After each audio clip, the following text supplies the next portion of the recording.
Good evening, Little Masters, and welcome to episode 177 of the Prancing Pony Podcast, where we routinely hear Sauron and Gandalf do battle in our heads. Well, I hear lots of voices in my head, but none of them says verily all that much. Really? Well, there's that one. Well, yeah. Anyway, folks, go ahead and pull up a bench in the common room, and we'll be right there. I'm Sean Marchese, the real-life Lord of the Mark, and I'm here with the Man of the West, who will do now what he must, Alan Sisto.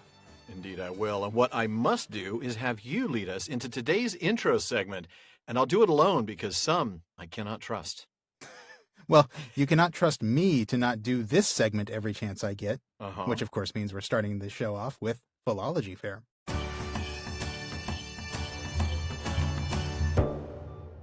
Well, folks, we have come to the last chapter read-through of the season. This is the last part of the Breaking of the Fellowship.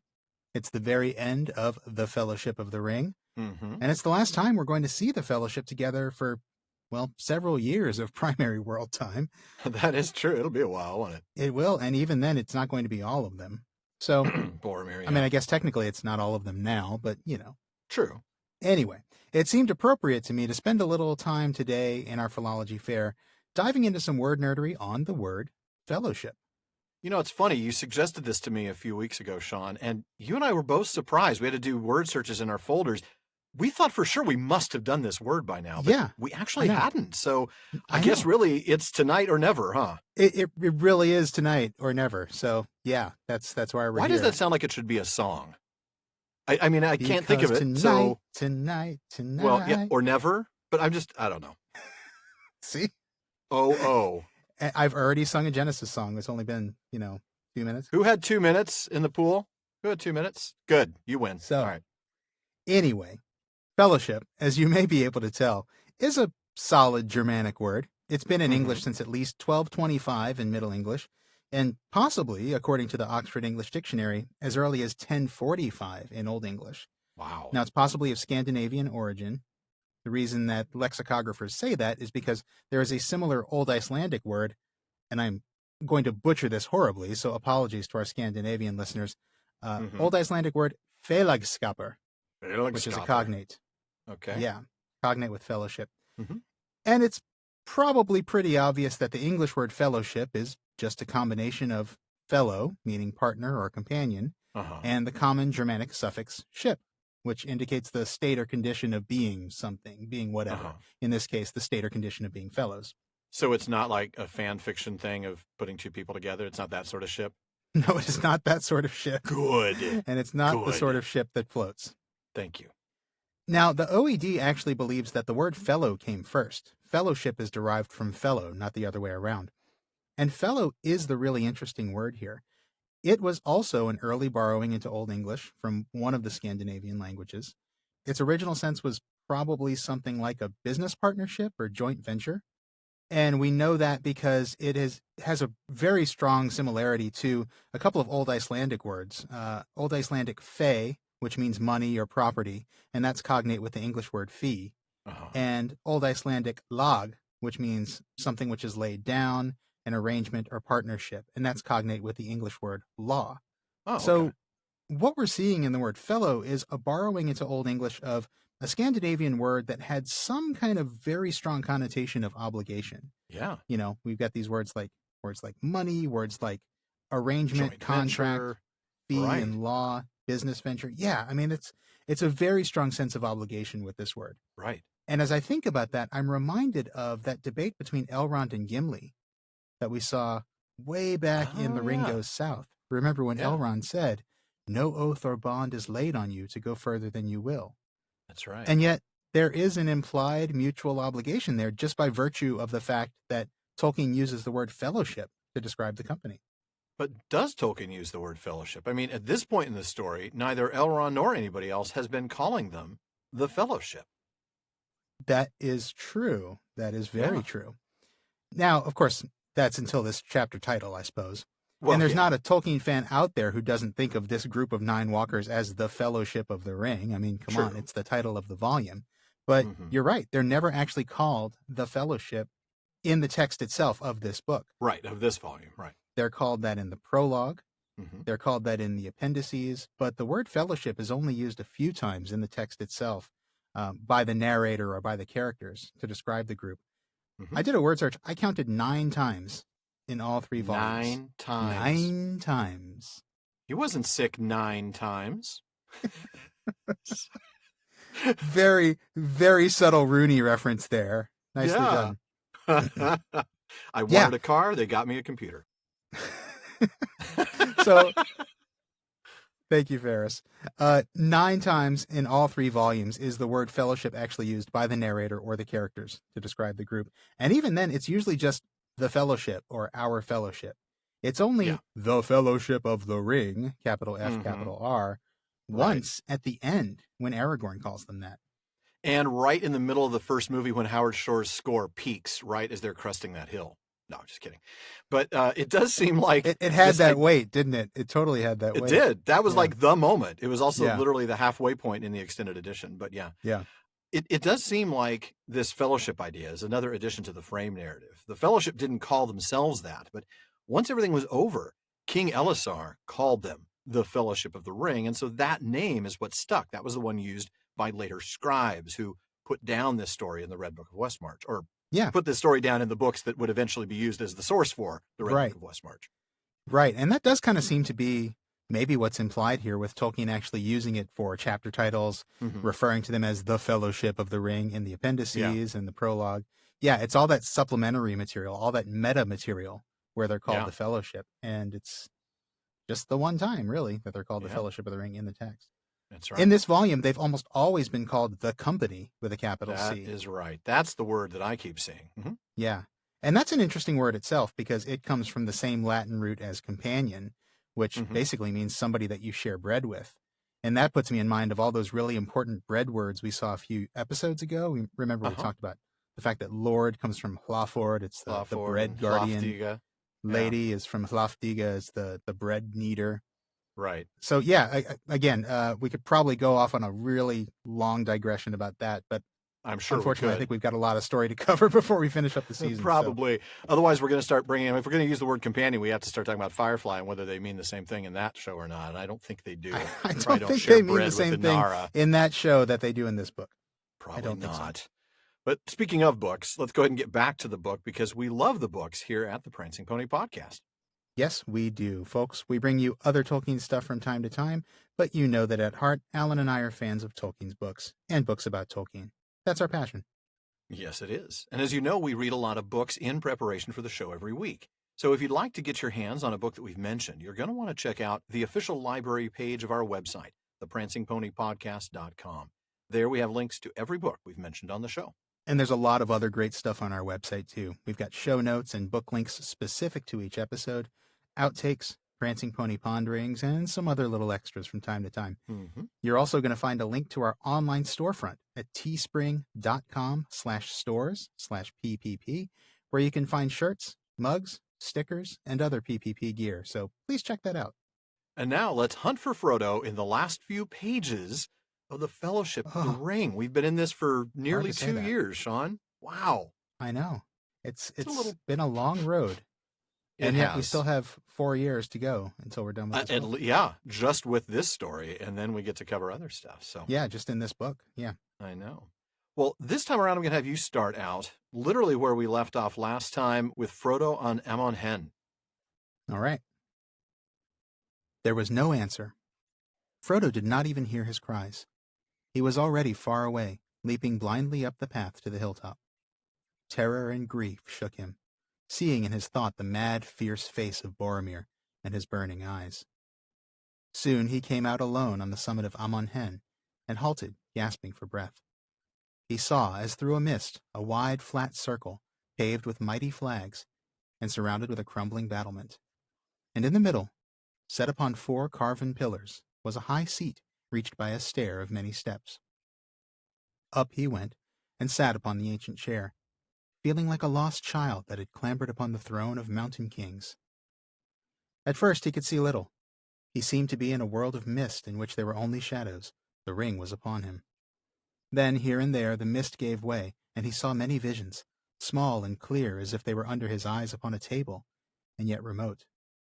There was no sound, only bright living images. The world seemed to have shrunk and fallen silent. He was sitting upon the seat of seeing, on Amon Hen, the hill of the eye of the men of Numenor. Wow. This is... pretty amazing description, really. It really is. The sense of vision, the sense of supernatural vision you get from that is pretty incredible. It really is. And it's almost like looking at the world through a tilt-shift lens, this sort of small and clear, like under your eyes on a table, but far away. So like you can almost see the depth of field effect. And it's an interesting vision. And we're going to talk a lot about that, which is why I only had you read that relatively short section. So first we get the running in terror and grief, which is what you do when a man 4 times your strength and twice your size attempts to take your most valuable He's trying possession. to steal your jewelry. Yeah. That's what you do. Yeah, you run. You put on the invisible ring and you run. So he's on the path to the top of the hill, and the burning eyes, the mad, fierce face and the burning eyes. And we'll get back to that. Well, we might not get back to that until next season when we get to the departure of Boromir, but we will. But he's not really making for any place in particular. I mean, it says he's leaping blindly up the path, and he just ends up on the summit. Just kind of comes out there. I mean, I guess if you're running up the hill, eventually you're going to get to the summit. Sure, but it's not like he was saying, let me get to the summit. Let me get to, it's not like he was. No, you're right. Not like there was any forethought to this. He's just trying to get away. No, he's running. Trying to run from Boromir. Yeah. And probably just in whatever the opposite direction is from the other side of the table. That table rock, that flat rock that we were looking at last episode. Yeah. Now, speaking of the summit of Amon Hen, Hammond and Skull point to a letter that is not published in Carpenter's volume, in which Tolkien wrote, "I don't know the height of Amon Hen, but I doubt if it was much over 1,000 feet. So really, it's a sizable hill, but nothing more." That is interesting because, I mean, that is especially when you see the vantage point that you get from this place. Exactly. Has nothing to do with the height of the hill, does it? No, it doesn't. So let's talk a little bit about this little, I don't know, what do we call it? Let's call it a viewing platform, because that's basically what it is. I mean, Frodo finds himself in this wide, flat circle paved with large stones, surrounded by a battlement. This place has been built. This was built by the men of Gondor. There's 4 carven pillars surrounding a high seat at the top of this long staircase. Right. And Frodo climbs those stairs and he sits in the ancient chair. I love this line, feeling like a lost child. And he's just sort of clambered I love that up phrase. There. That phrase is really powerful. I mean, it really makes you feel like he feels alone, vulnerable. He feels vulnerable and afraid. He's feeling out of his depth. He's feeling all those emotions that a child would feel. He doesn't feel in control of his situation. Were you ever lost as a child, like at a department store or something like that, or an amusement park or something where you turned around and your family was gone and you were by yourself? For a couple of minutes. Panicky. But that's all it takes. But that's a terrifying feeling. Yeah. So I think that's the thing that Tolkien's trying to get across here is, Frodo is really, there's a lot of emotion right now. Yeah. And everything from fear and anxiety to questioning and doubt and just complete confusion. But he does get to the top of this mountain, and that's the thing. He sits in the chair, and now that he is up there, he starts to see things. But first, he's seeing only a world of mist with shadows. That's right. It's interesting why that is. Right after that line, the ring was upon him. That's why. That's right. Yep. The ring is completely changes his way of seeing the world. And we know that because we can remember all the way back in book 1. Remember, Aragorn said this in the chapter A Knife in the Dark. He said the Nazgul do not see the world of light as we do. And we'll see this again when Sam is in the Pass of Cirith Ungol and he puts on the ring. And we'll see this in a couple of seasons. And we find out that all things about him now were not dark, but vague. And we've talked about the fact that when you're wearing the ring, you are in kind of another world. You're in kind of a wraith world. It's almost like another plane of existence. That in-between plane. That's correct, Yeah. But visions start to come. And let's be clear, there's no sound. This is just a visual. And we get a clearing of the mist. But I want to touch on that because we just talked about the world of mist and why he was wearing the ring. Christopher Tolkien points out something that's very interesting in The Treason of Isengard regarding a previous version of this passage. There, Tolkien talks about Frodo being in a world of mist in which there were only shadows. The ring was on him. Then the virtue of Amon Hen worked upon him. And above the word virtue was written power. Now, clearly, there is some power here in this place. It's why Aragorn is going to want to climb this later as well. That's right. Yeah, we're about to see that. these visions that he's having, they're not from the ring. These are from Amon-Hen itself. The ring actually clouded his vision at first. That's really amazing. Isn't to think it? that this is, yeah. And that the hill is somehow powerful enough to pierce through whatever mist world whatever the ring mist is obscuring his vision from the ring. Somehow the hill is more powerful than that. Right. That's a really potent thought. Yeah. Now, here's an interesting thing, too, and I'm going to go to On Fairy Stories for this. In that essay, Tolkien says that history often resembles myth because they are both ultimately of the same stuff. And he goes on to say this: if no young man had ever fallen in love by chance meeting with a maiden and found old enmities to stand between him and his love, then the god Frey would never have seen Gerdur the giant's daughter from the high seat of Odin. That's a reference to Norse mythology and this idea that whenever Odin sits on this high seat that he sees all lands as well as all the acts of men. Right. Kind of like Amon-Hen. Yeah. So here we have a situation of, I don't know if it's history resembling myth or myth resembling actual historical real world myth or what. Either way, I like it. Yeah. Yeah. But yeah, I like what Tolkien's saying there. I mean, if it echoes reality, if these things hadn't happened, somebody falling in love by chance meeting, but finding that he can't be with her because of old enmities, well, then there wouldn't have been a myth involving Frey, who saw Gerdur from that high seat, and then there was somebody wrote that myth because they experienced something like that. Right. It's sort of like The Cure writing all those songs in the 80s because, they had so many bad things happen to them. Yeah. Right, exactly. So we get a little view of the compass in the part that we're not reading here, right? We get eastward, we see the uncharted lands, forests, and plains. So all those people who ask, what's to the east? Yeah, we don't know. We still don't know. Right. We still have no idea. No names for most of those places. Uncharted lands. Here there be dragons. Yep. Northward, we see the Great River and the Misty Mountains, basically the places the Fellowship has come from. Right. And then westward, we get the pastures of Rohan. We get Orthanc and Isengard. And then southward, we get Rauros and Ethir Anduin and the sea and seabirds. Oh, the sea, the myriads of seabirds whirling like a white dust in the sun. I wanted that's like a Tuor image almost, isn't it? It is. That's exactly what I was thinking of. Tuor, when he comes to the sea at Vinyamar. Oh, yeah. That is one of my favorite moments, by the way. I love that tale in Unfinished Tales. Such a great story. And we both have that amazing painting by Yenny Dolphin, don't we? Or did I only get that one, the one where he first gets to the sea? You got that one. I got the one of Tuor meeting Idril on the walls of Gondolin. Yeah, that's right. I call it the Eärendil before picture. Yes, it really is, isn't it? It's the gleam in the eye. It is the gleam in the eye. Back when you were but a gleam in the eye, Eärendil. Yep. I don't want to know about that, Dad. I just don't want to know. Don't tell me, Dad. I don't want to know anything about it. Don't tell me. Ew. Your mom was so beautiful. Stop, Dad. Shut up, Dad. Couldn't keep my hands off her, son. Shut up, Stop, Dad. Be quiet. Another quarter for the therapy jar. All right.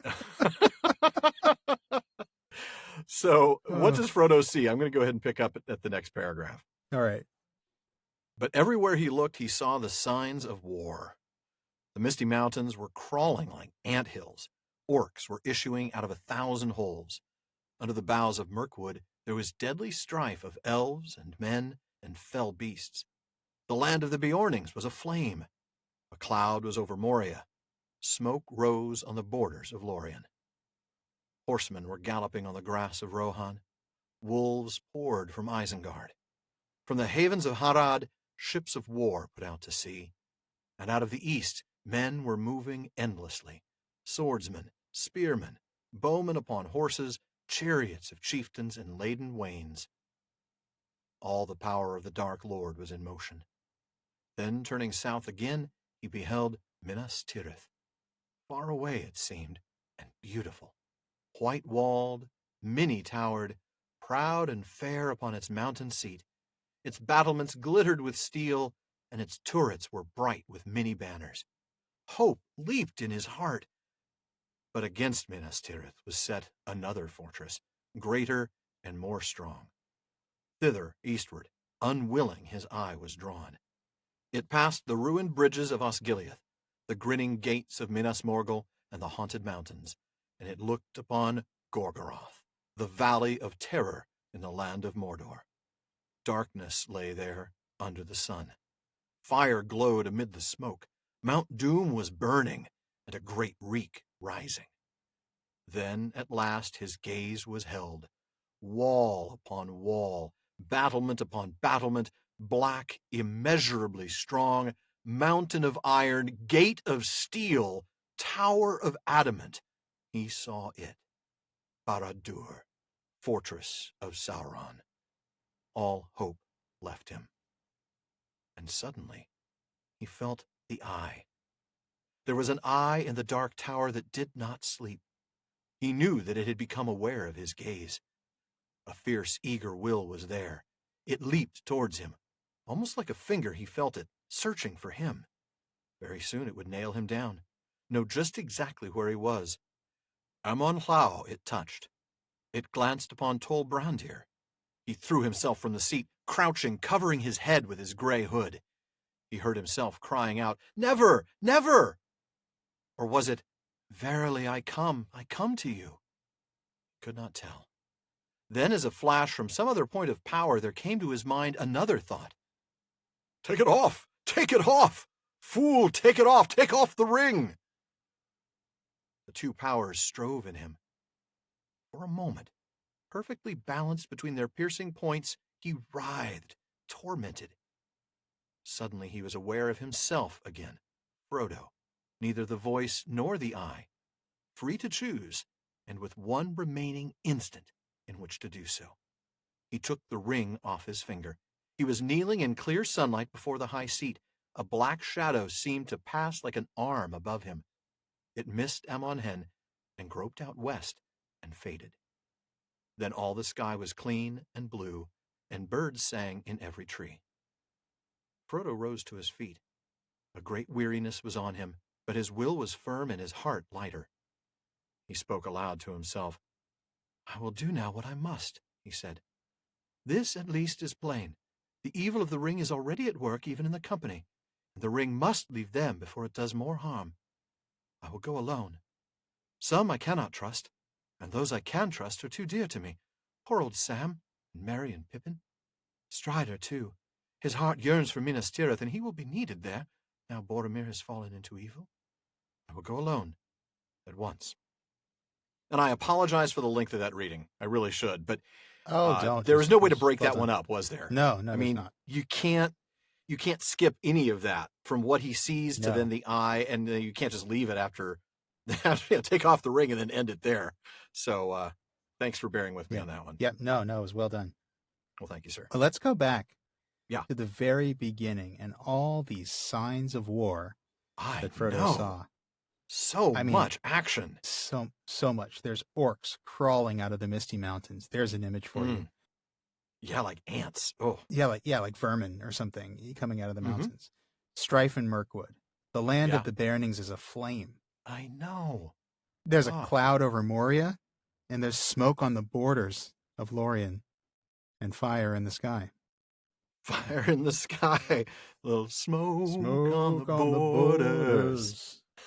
Dun, dun, dun, dun, dun, dun, dun, dun. Yeah, a little Deep Purple for you there. Some idiot with a flare gun, right? That's right. That's what it was, right? It was. Yeah.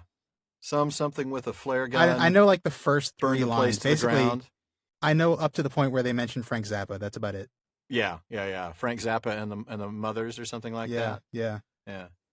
We We digress. Welcome to Alan and Sean's new Deep Purple podcast, where we try to parse out the lyrics of a song we don't know that well. We do that all the time, Sean. We What's totally the surprise? do. Just not usually for this long. No, and I don't think it'll be that long when I finish editing. But can we talk about the power of Amon Hen again then? Because there's nothing, even in those preliminary texts I mentioned earlier, that says that the Seat of Seeing can show things other than what's happening right now. But some of these are not right now. These are definitely in the near future. Today's date in the story where we're at is February 26th. But the Tale of Years tells us the first attack on Lorien is March 11th, the second on March 15th, and the third March 22nd, so somewhere in that range. And that the strife in Mirkwood is also on the 15th, when Thranduil repels the forces of Dol Guldur. So this seems almost like the mirror of Galadriel in some ways, able to show visions of the future as well as of the present. That's really amazing. Isn't it? I hadn't picked up on that date, Yeah. that date discrepancy, but you're absolutely right. Yeah. This is showing something in even the very near future, but still. That's right. There's something really special about this place, and we don't really get anything else on it, do we? No, we really don't. We really don't. That's too bad. But yeah, there's definitely some power in this place, and that really does help us understand why Aragorn really wants to go there later. This is a place that will help him. Yep. It is a shame that we don't get more, because this is a pretty powerful place. Yeah. I'd love to know what it is that makes it so powerful. Yet another Tolkien enigma. Yeah. We've gotten used to those, I guess. Does Frodo have to put a quarter in the telescope? I mean, that's, what I'm... The timey-wimey future telescope. It's the future scope. Right. Try out the future scope. But anyway, what else does he see? He sees horsemen galloping on the grass of Rohan. Right. He sees wolves coming out of Isengard. Yeah, the ships of war down in Harad, and all the warriors of men coming from the east to fight for Sauron. And then he sees Minas Tirith, and the description, just gorgeous.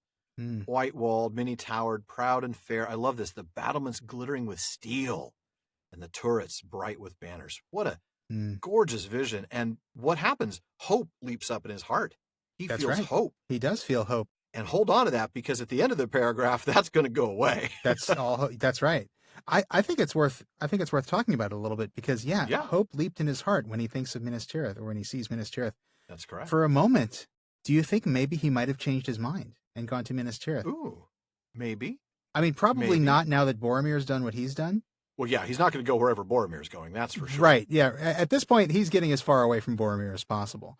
But you kind of wonder, like, having seen this, might hope have been kindled in him enough to actually want to go to Minas Tirith? Like, oh, that's the place. That's where our stand is going to be. Yeah. Well, doesn't matter, because then he looks across. Yeah. Past Osgiliath to Minas Morgul. And he doesn't even want to look there, right? His eye, and you know how it is. It's like looking at some terrible thing that's disturbing.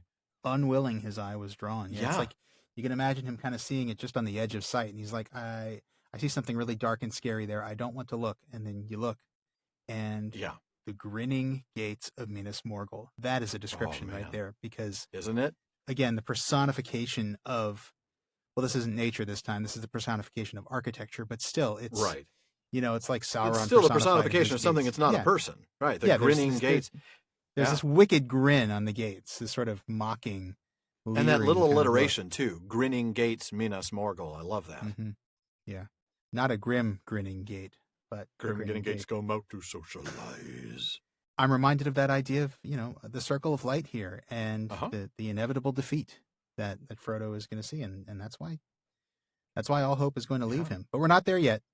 First, he's going to see we're Mordor still at this itself. bad place of Minas Morgul, but it gets worse, doesn't it? Yeah, it does, because he sees Mordor itself. He sees Mount Doom burning, a reek rising. Right. Now, I want to pause, do a little word nerdery on that for a moment, because this is the word reek, not in the modern sense of stink or stench, but in the original Germanic sense of smoke. There's a couple of words in other Germanic languages that have, where it still has that meaning, like German, I think it's Rauch, right? Where it means smoke. Icelandic, I think it's Rekur. So yeah, this word basically still means smoke in other Germanic languages. Right. It has changed a little bit in English, but I'm fairly certain this is the original meaning. I'm sure Mordor does stink. In fact, we know it does, because we see it does later, but not I don't think Frodo can smell it all the way out here. No. Gus's snooper. He doesn't have smell-o-vision. Gus's super sniffer from Psych. Did you ever see? I'm never going to leave that in. I was thinking of Dr. Farnsworth's smelloscope from Futurama. The smelloscope from Futurama. There you go. And I was thinking the super sniffer from Psych that Gus had. Either way, there you go. God, I love that show. That was hilarious. But then he sees Barad-dûr, right? And we get this. Yeah. Oh, what powerful, a description this terrifying description of Barad-dûr. Immeasurably strong fortress that it is, and we see this description. I mean, and this, I think the repeating, the wall upon wall and battlement upon battlement. I think, there's a bit of parataxis there, isn't it? There is. Yeah. Mountain of iron, gate of steel, tower of adamant. Yeah, very much that parataxis that we'll see so much of later. Yeah, and when he sees that, that's when all hope left him, and that's all hope. All Total hope. despair. That's despair. Yeah. That is despair. Absence of hope is despair. Not a good time to feel the eye, but that's exactly when he feels it, isn't it? Well, I wonder, is it the fact that all hope has left him? Does that sort of open the door a little bit? Does it make him more vulnerable to the eye? Because I mean, we talk about stuff that we read in Osanwe Kenta about how, no visiting mind can penetrate the barrier of unwill. And is it the fact that Frodo has just completely lost all hope that he's able to let the eye in at this point? I don't know. We don't know for sure. Well, except that he hasn't, because the eye is still searching. It's sort of like back in the day when modems would try to connect. Well, that's true. But I don't know. Connecting yet. But I feel like this is not a coincidence. No, I don't think it is. That all hope leaves him, and suddenly he feels the eye. That's when he feels the eye. I think the absence of hope would make him more vulnerable, perhaps, to the eye finding him, and certainly to the eye doing whatever it would do. Well, and the eye being aware of his gaze, because we are told that the eye is aware, aren't we? Oh, yeah. He knew that it had become aware of his gaze. Right? Mm-hmm. May not know where he is, but it senses Frodo as much as Frodo senses the eye. That's right, and it starts to try to search for him. Mm-hmm. I think the scene we get like that in the movie is when they're actually in Mordor, and the eye is searching around like a lighthouse. Almost like a searchlight. Yeah. Mm-hmm. Yeah. And Frodo feels it. He feels it searching for him. He feels it touch. He feels that fierce, eager will. You know? I mean, that's a really strong description. But then you're right. He feels it, touching the hill opposite, right? Almost like a finger. There's almost a palpable sense in which he feels it. Amon Plow and then Tall Brandir. Right. And that's when he throws himself from the seat, huh? Yeah. And then this internal dialogue starts. And oh, man. Oh, I love that. This is a moment. Now, at least one of these voices is not Frodo's, but Gandalf's.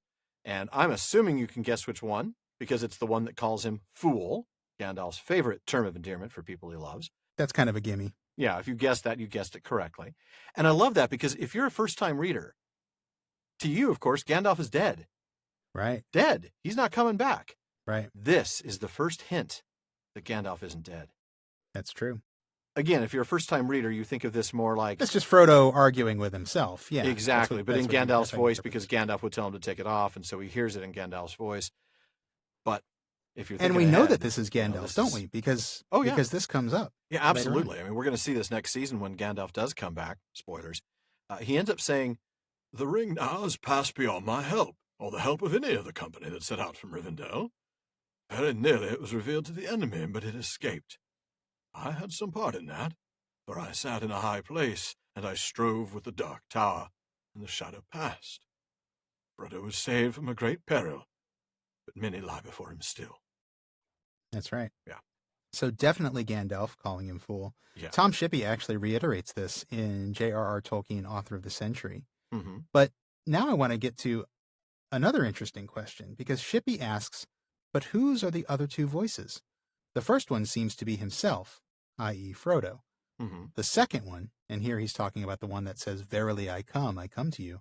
Yeah. The second one could be perhaps the voice of the ring, the sentient creature obeying the call of its maker, Sauron, as it has been all along. Huh. Or could it be, so to speak, Frodo's subconscious, obeying a kind of death wish, entirely internal, but psychically amplified by the ring? Oh my. For that, after all, is how we are told the ring works. It gets a hold on people through their own impulses. Wow.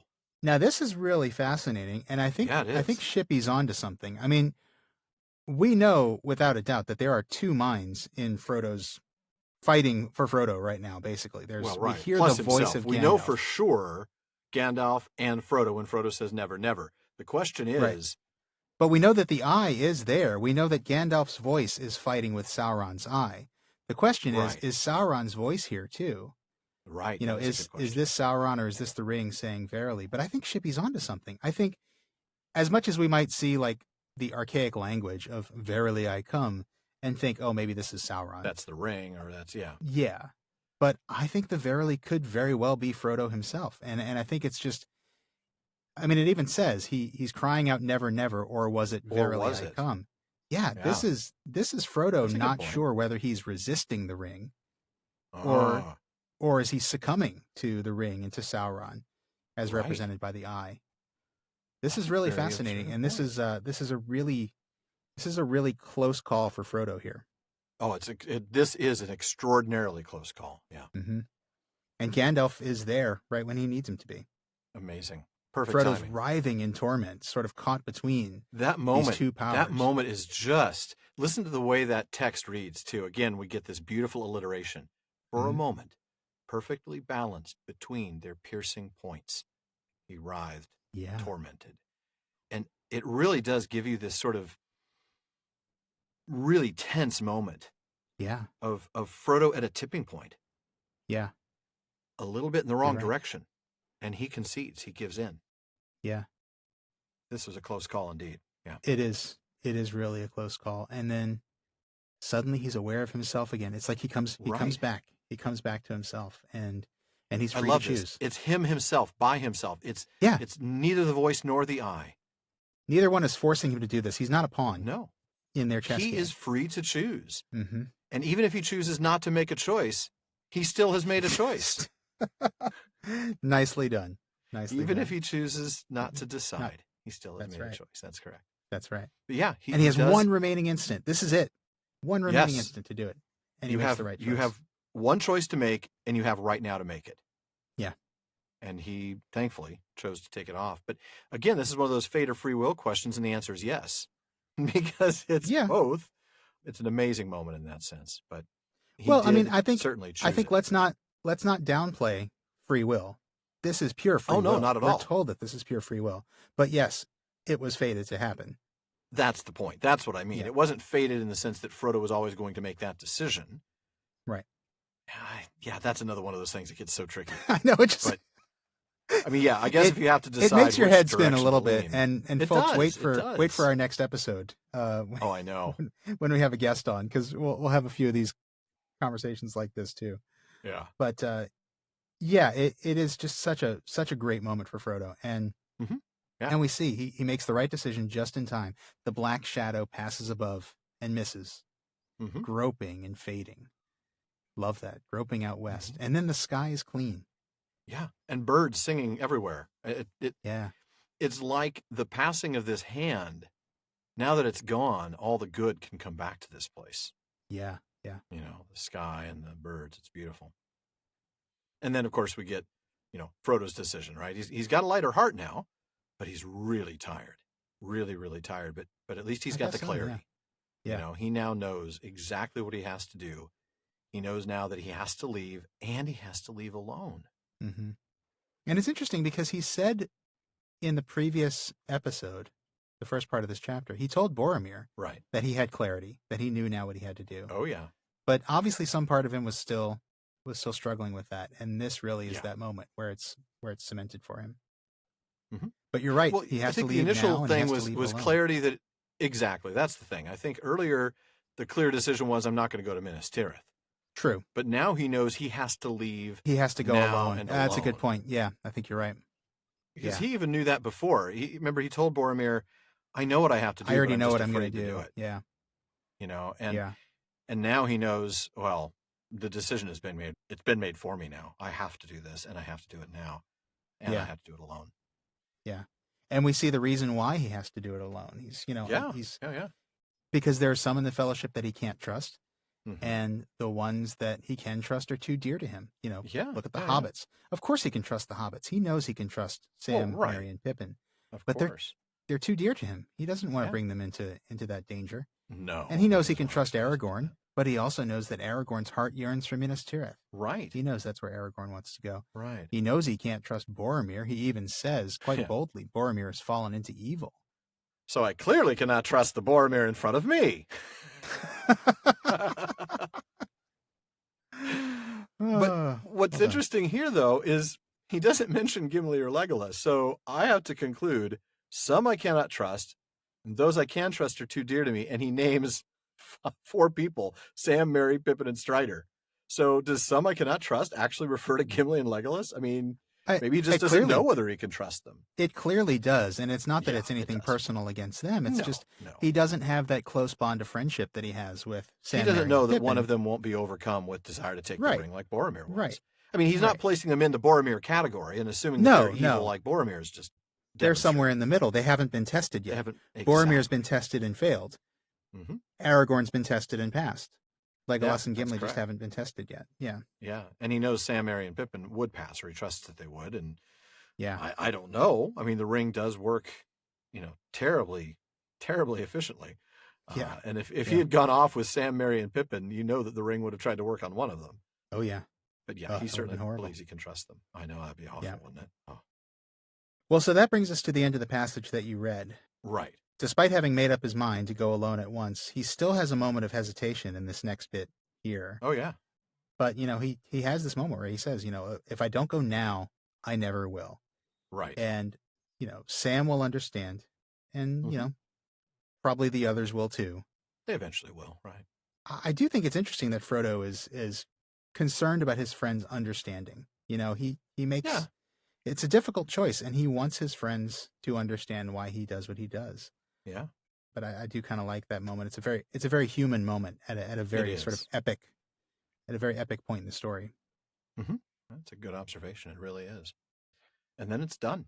He draws out the ring and puts it on, and then he passes silently down the hill like hobbits can do. Yep. Yeah. He's made the decision, and now he's executing what he's decided. That's it. And Frodo has left the Fellowship. Well, now, being silent like a typical hobbit and being invisible while wearing the One Ring, well, an orc would have to roll a natural 20 just to have a chance of spotting him. Yeah, but to do that, he's going to need dice. Mm-hmm. And that brings us to a new sponsor that we're really proud to have on board here at the Prancing Pony Podcast, Dice Envy. That's right. Dice Envy was established in 2017 with a mission to provide gamers and hobbyists with pocket-sized tokens of creativity that will stand out from the rest. And I gotta say, they do exactly that. They really do, man. I got the Mordred dice set. These are gorgeous black metal dice with copper edges and copper numbers that really stand out. I mean, these things are solid, and I'm already using them for board games with my family. And no, the kids do not get to touch Daddy's dice yet. No, they don't. And they have over 150 unique styles to choose from as well. Resin, of course, wood, metal, and even stone dice are available. Now, you can get subscription boxes for as little as $15 a month, and that includes limited print dice made exclusively for those subscription boxes. Now, new dice designs are added every week, so head on over to diceenvy.com. That's DICEENVY.com, and use the promo code PONY to get 10% off your entire order, including the subscription boxes. So you want premium dice for your next tabletop game without breaking the bank? Look, Dice Envy's incredible selection is going to have your friends rolling a willpower check to avoid becoming too envious of you. So head over to diceenvy.com and use promo code PONY. That's diceenvy.com, promo code PONY. Now, while Frodo is heading off, the company is wondering what's taking him so long. Sean, let's have you pick up there. Okay. The others remained long by the riverside. For some time they had been silent, moving restlessly about. But now they were sitting in a circle, and they were talking.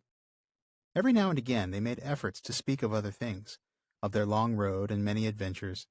They questioned Aragorn concerning the realm of Gondor and its ancient history, and the remnants of its great works that could still be seen in this strange borderland of the Aemon Muil, the stone kings and the seats of Llao and Hen, and the great stair beside the falls of Rauros. But always their thoughts and words strayed back to Frodo and the ring. What would Frodo choose to do? Why was he hesitating? "He is debating which course is the most desperate, I think," said Aragorn. "And well he may. It is now more hopeless than ever for the company to go east, since we have been tracked by Gollum, and must fear that the secret of our journey is already betrayed. But Minas Tirith is no nearer to the fire and the destruction of the burden. We may remain there for a while and make a brave stand, but the Lord Denethor and all his men cannot hope to do what even Elrond said was beyond his power, either to keep the burden secret or to hold off the full might of the enemy when he comes to take it. Which way would any of us choose in Frodo's place? I do not know. Now indeed we miss Gandalf most." "Grievous is our loss," said Legolas. "Yet we must needs make up our minds without his aid. Why cannot we decide and so help Frodo? Let us call him back and then vote. I should vote for Minas Tirith." "And so should I," said Gimli. "We, of course, were only sent to help the bearer along the road, to go no further than we wished, and none of us is under any oath or command to seek Mount Doom. Hard was my parting from Lothlorien, yet I have come so far, and I say this. Now we have reached the last choice. It is clear to me that I cannot leave Frodo. I would choose Minas Tirith, but if he does not, then I follow him. And I too will go with him, said Legolas. It would be faithless now to say farewell. It would indeed be a betrayal if we all left him, said Aragorn. But if he goes east, then all need not go with him, nor do I think that all should. That venture is desperate, as much so for 8 as for 3 or 2, or 1 alone. If you would let me choose, then I should appoint 3 companions, Sam, who could not bear it otherwise, and Gimli, and myself. Boromir will return to his own city, where his father and his people need him, and with him the others should go, or at least Meriadoc and Peregrine, if Legolas is not willing to leave us. Fair enough. Let's break that down. We'll start back at the beginning of that passage. Clearly, they're just trying to distract themselves at this point, right? They're talking about the road. They're talking about their adventures. Yeah. Aragorn gives a little history lesson, which is always interesting. Catch that little quick reference to the Ealdenta Eowerk in there? The remnants of its great works. Mm-hmm. Yep. The Stone Kings and the seats that are on the top of the hills. Yep. A great stair. Yep. But it always comes back to Frodo, doesn't it? Yeah. And Aragorn knows. I mean, he says, look, Frodo's in a tough spot right now. He's stuck deciding between these 2 options, and they are both desperate. Neither one is good. That's correct. Yeah. Going east seems hopeless. I mean, they know now that they've been tracked by Gollum, so the secret of their quest may already be lost, because obviously if the enemy's aware of Gollum being there, they probably have an idea what's going on. Right. And yet, going the other way, Minas Tirith is no closer to the goal. No. It would be a place where they could hang out for a little while, rest a little bit, but they can't hold off Sauron there indefinitely. I mean, even Elrond couldn't do that. We know that. No. And once they're there, with Sauron getting stronger, that sort of thing's only a matter of time. Right. So, it's almost like they're left with a choice between a hopeless course and a pointless course. You know, it's like going to Mordor is hopeless. Going to Minas Tirith is, well, it's also hopeless, but it's also kind of pointless. It's like they're not really going to get all you're doing anywhere. is delaying the onset of the hopelessness. Yeah, really. Exactly. That's all you're doing. That's it. And so Aragorn observes rightly that this is the moment when we miss Gandalf the most. Yeah. The wisdom that we would need. That's what we miss so much right now. Yeah. And Legolas says quite clearly, quite accurately, well, he's not here, so sorry. Yeah. Maybe we should decide what we're going to do. We have to decide what we're going to do. I'm imagining Legolas, if wishes were horses, beggars would ride, or something like that. You know, he's just being all snarky about it. Like, see which hand fills up faster. Yeah. Yeah, pretty much. But it's just, hey, why don't we go ahead and decide? Maybe that'll help Frodo. Yeah. And Legolas says, he votes for Minas Tirith. And of course, Gimli says the same thing. I'd vote for Minas Tirith as well. But he also adds the very important exception that if Frodo chose the east, I would follow him as well, which leads Legolas to kind of, I don't know, maybe he's not trying to save face, but he's like, oh, yeah, no, me too. I really would. I would follow him too. I don't think he really is trying to save face there, but he is. No. I think it's just, Gimli sort of opened the door. It's clarification. That's really all it is. But but I want to call Legolas out... is the one who says it would be faithless now to say farewell. He says why it's important that they would go with Frodo. And that's the line I wanted to point out. So thanks for mentioning that. His words, faithless now to say farewell, really echo Gimli's line at setting out, faithless is he that says farewell when the road darkens. That's so close. Look, it may be coincidental. It's a reasonable sentiment. It's the kind of thing that somebody might say. But I frankly see this as another strong connection between Legolas and Gimli. Legolas was paying attention even then to what Gimli said. Faithless is he that says farewell. And so sure enough, Legolas is saying now, faithless now to say farewell. That's a really good catch, man. I hope so. Legolas is really being influenced by Gimli here. Yeah, he is. Yeah. Maybe Legolas wasn't planning to go with Frodo. Maybe what Gimli has just now said has sort of made up his mind. Maybe. I wonder about that. I mean, Gimli clearly was saying, I'll go with Legolas. I agree with what Legolas says. I'll go, There's what we want to do and there's what we should do. Gimli is the first to articulate that he will do what he should do, even though it's not what he wants to do. Yeah. And Legolas says, you know what? Good point. Yeah. We should do that. Of course we'd go, right. And you're right. I love the fact that he echoes what Gimli said. That's a pretty amazing catch. It's so similar. Faithless now to say farewell versus faithless is he that says farewell. I mean, wow. Yeah. And Aragorn, voice of reason here is like, okay, guys, hold your horses. Not all of us need to go with him if he goes east. And in fact, we probably shouldn't. Not it might be all a of bad us should idea. go with him. Yeah, Mhm. I mean, and we've talked about this way back with the Ring Goes South and the Council of Elrond. I mean, this is a desperate venture, and it's not really any less desperate for 8 people than it is for 1. True. So let's go ahead and kind of, minimize our risk by Mhm. not having too many people go. And so Aragorn says, you know what? All right, if I had to pick, I pick Sam, Gimli, and me to go with Frodo. Yeah. Yeah. And, can we stop for a moment and recognize what a huge sacrifice Aragorn is making when he says Oh, this? absolutely. Yes, let's do that. I mean, he could have said Sam, Gimli, and Legolas. Yeah. Or because at this point he does not he can't say Boromir because Boromir's made it clear he's not going. True. But he could certainly not have sent himself. If Aragorn goes to Mordor instead of Minas Tirith, what are the odds he survives, let alone becomes king of Gondor? Right. But what is it that Aragorn has to do in order to wed Arwen? Yeah, he has to be king of the United Kingdoms of Gondor and Arnor. That's right. He's putting that whole lifelong quest on the shelf. He's willing to throw away any chance of accomplishing that in order to accomplish the main mission here. Yeah, that's actually a really good point. Yeah, that is huge. Actually, Paul Coker makes a similar observation in Master of Middle-earth. I'm going to go to that and read it now. He says, he thereby renounces his opportunity to fight for Gondor's capital and all that goes with it. Arwen, the throne, the hope of leading an army cleanly against Sauron, for a share in what reason tells him is a hopeless enterprise. Indeed, yeah, reason would tell you that. Mm-hmm. It's a tremendous moment here with Aragorn's decision. Mm-hmm. Sacrifice, tremendous sacrifice, yeah. Yeah, it really is. And then, of course, that leaves Boromir, Merry, and Pippin to go back to Minas Tirith, and Legolas, if he's willing. Yeah. I love that. And Legolas, if he's not willing to leave us, and by us, I mean Gimli. So, do I have to separate you two? Yeah. Well, and I want to raise a couple of listener questions here to keep this discussion going a little bit, because Greg L. from Indiana wrote to us a while back asking, why do we think Aragorn divides the group this way? Okay, so we've talked about Aragorn's sacrifice. Obviously, Frodo needs to go. Why Sam and Gimli and the rest going to Minas Tirith? Any thoughts? I mean, I guess, okay, Sam just can't bear to part with Frodo. Aragorn says that. Well, no. And that's... So from the very beginning, Sam and Frodo have to go. I mean, Sam is going to go with Frodo. End of story. Yeah. And obviously, Aragorn has made this decision that it's his duty. I mean, Gimli... Maybe because he was the first one to say, I don't want to go, but I will go if I have to. Maybe. I don't know.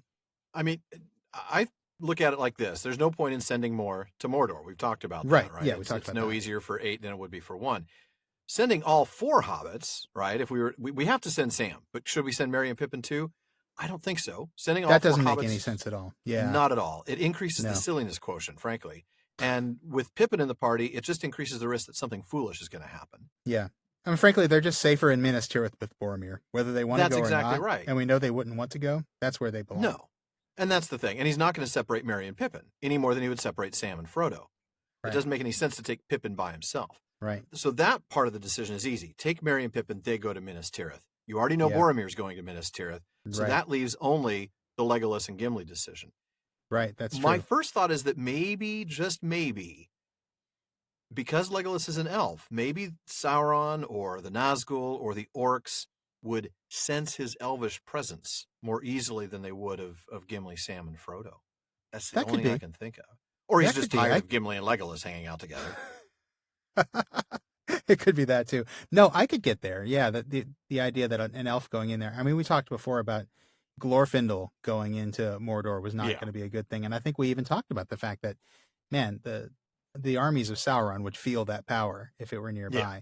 Obviously, Legolas doesn't have anything approaching Glorfindel power, right? But I knew Glorfindel, and let me tell you, Legolas is no Glorfindel. Wow, sorry, that is a really obscure, such a timely political reference. Timely. What year was that? Man, 84? I don't even know.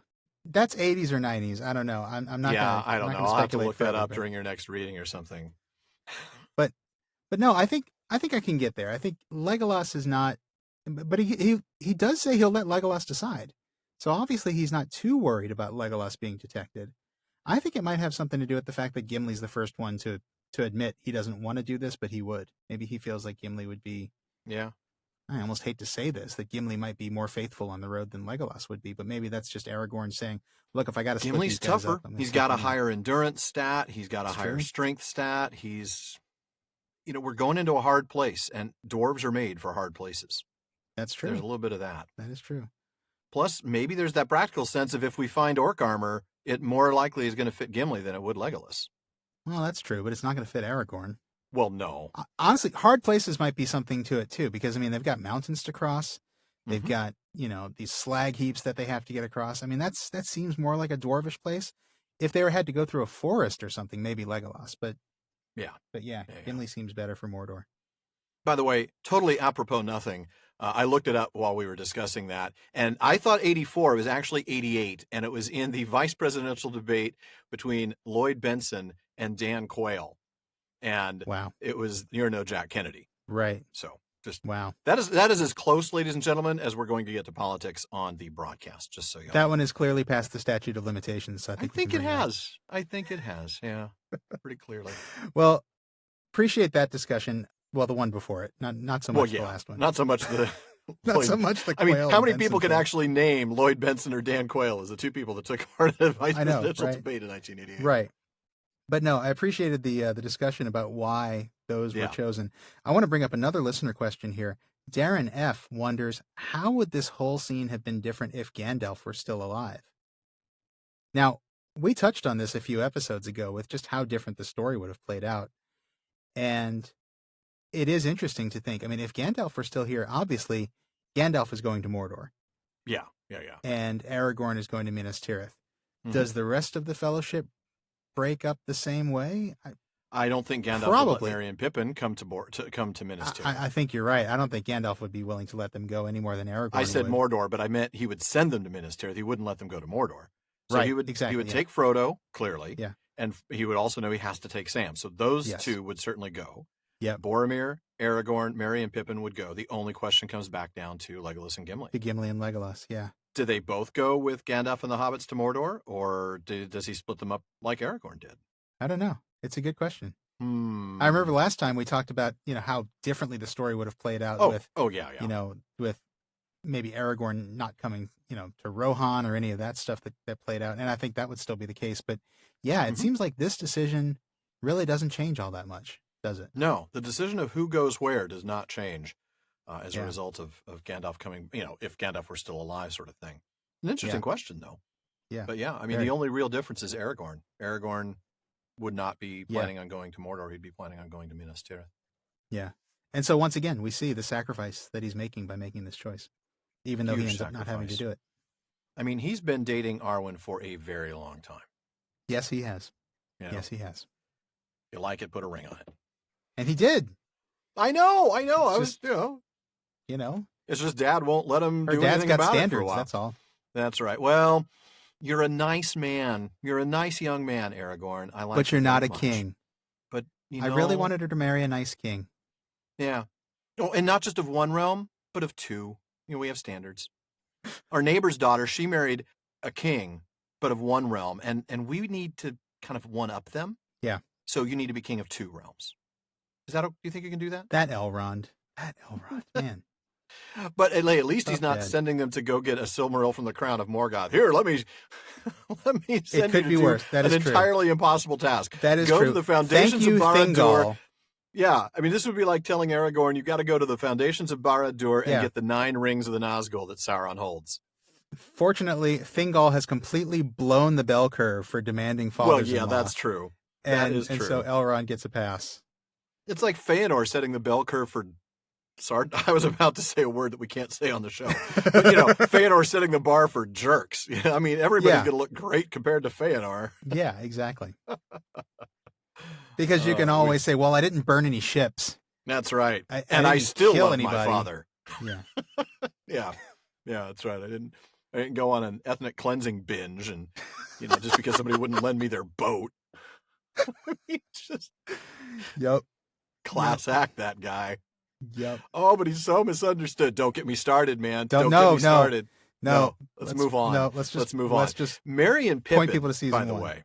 Let's just move on. That Merry and Pippin do not like this decision. They like it not at all, as as the narrator of The Hobbit might say. Yeah, the language of the trolls. Yeah, that's right. This is a really big moment for Merry and Pippin. I mean, we're seeing here why it's not a good idea to bring them to Mordor. They're still so they're naive. Merry even says, we didn't realize what it meant. We wanted to come with Frodo. We didn't realize what we were signing up for. Can't we just stop him from going? Right. We just, and it's understandable that they wouldn't understand all this. No, they have no context for it. You know what I mean? Can't, yeah. It's not from lack of understanding. It's from lack of experience. It's naivete. Yeah. It's lack of acceptance, really. Well, yeah, that too. And this idea of why can't we stop him? And Pippin says, we must stop him, like it's the most obvious thing in the world. But it's dude, no, you must not. This is what he's supposed to do. This is why he left. This is his quest. We bashed Boromir rightly. Dude, were you napping during the council? Do you not remember you cannot use the ring? Well, this is the same thing. Pippin wasn't there, actually. Pippin Never mind. Wasn't at the council, at least. But still, they know what they're doing there. They know what the quest is. That was a moment where every once in a while this happens, where I remember movie stuff instead of book stuff. It makes me so mad when that happens. Because they come running in, well, you got to take us too. But even then, you get the Pippin moment of great, where are we going? Yeah. Yeah, that lets you out, Pip. Yeah. But yeah, they clearly did not pay attention to the notes that were taken during the council then. The idea that they should stop him makes no sense Minutes at all. of the council meeting were distributed. If you didn't read them, that's on you. That's correct. They were on the company internet right there. You just had to click on the link, man. And again, it is understandable in a way that they want to stop Frodo going to Mordor. Of course it is, because he's likely going to die. Right. Exactly. And we see that mentioned a couple of times in the remainder of this chapter. That's right. But they do say that they would go with him if they can't stop him, don't they? They are still his friends. They are still absolutely committed. They will not stop. They will do whatever it takes to do what they can to protect him, to go with him. But Sam comes in with, once again, the voice of reason. It's like, guys, you guys don't understand Frodo at all. Not at all. No, not at all. That's right. He's not hesitating about which way to go. He knows he has to go to Mordor. Right. Because he was at the council and he read the minutes. Yeah, that's right. And this is, in fact, what Sam meant when last episode he said, well, it's plain as a pikestaff. Yeah. Remember that little phrase we talked about? That's right. And Sam's like, well, it's no good me saying my piece now, but it's pretty obvious. And he's right. Look, Frodo is going to make this decision. The question is whether he wants any of us to go with him and when he's going to leave. Right. Yeah. And we'll see this more and more through the rest of this chapter. And in a year, when we see Frodo and Sam again, that's very hard to say. Boy, that will be a while. But Sam knows Frodo best. Yes, he does. He knows Frodo better than anybody. And it makes perfect sense that Sam is the one to go with him. Of course. But we're getting ahead of ourselves. We are indeed. Sam turns to Boromir, talking about him behind his back, sort of, and then saying, begging your pardon, Master Boromir, and then realizing, wait, where'd he go? Yeah, that's a moment. Yeah. But, Sam gets it. He does. And I think it's interesting that, he points out, he does say that Boromir's been a bit queer lately, but he's off home and no blame to him. It's kind of interesting that Sam recognizes that Boromir's been acting totally shady. Yeah. And yet he's just like, you know what? It's fine. He's leaving. No blame to him. I understand. That's his path. Yeah. He's got to go do that. It's like he knows he's really creepy, but he's not holding a grudge. And he wants to believe because he doesn't know what Boromir tried to do. Well, yeah, I think if he knew, you're right. No doubt. Yeah. So Sam gets it. Frodo's afraid. And when he gets ready to do this, he's going to do it alone. Yeah. That's a pretty scary thought for Sam. Mm-hmm. Yeah, because he's come all this way. He doesn't want Frodo leaving him now. I don't think he thinks that Frodo would abandon. I think he thinks that Frodo was going to come back and say, I got to go do this, but I've got to do it alone. Yeah. Otherwise, he'd already be off looking for him. That's probably true. Yeah. And maybe he just doesn't want to face that confrontation, that rejection. Yeah. Mm-hmm. Now, this is probably obvious. I want to do a little word nerdery here, because when Sam says that he'll screw himself up, again, I think this is probably pretty obvious, but he doesn't mean I hope so. Our modern sense of screw up, as in to botch or ruin something. Right. That's a really modern use of that phrase. I think people may not realize just how old the phrase screw up is in a positive sense. Going back as early as the 1600s, screw up meant to tighten or secure something. Yeah. Or even metaphorically, exactly what Sam is saying here, which is to summon the courage or determination needed to do something. So this is a very old and well-attested use of the phrase screw up. Mm-hmm. But Aragorn, probably the wisest person in the room right now, sees Sam's wisdom and he plans for it, Right. He knows that Sam knows Frodo best. Yeah, absolutely. Which is one of the reasons why he's chosen Sam as one of the ones to go with him. Yeah. Yeah, absolutely. And then again, because we can't read every passage in the chapter, there is a section here that we're not covering that I really wish we could have. I'm going to read this one small line.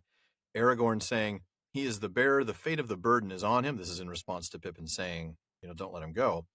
Mm-hmm. "I do not think that it is our part to drive him one way or the other, nor do I think that we should succeed if we tried. There are other powers at work far stronger."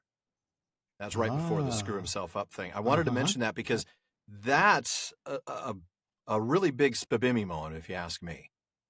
Other powers at work far stronger.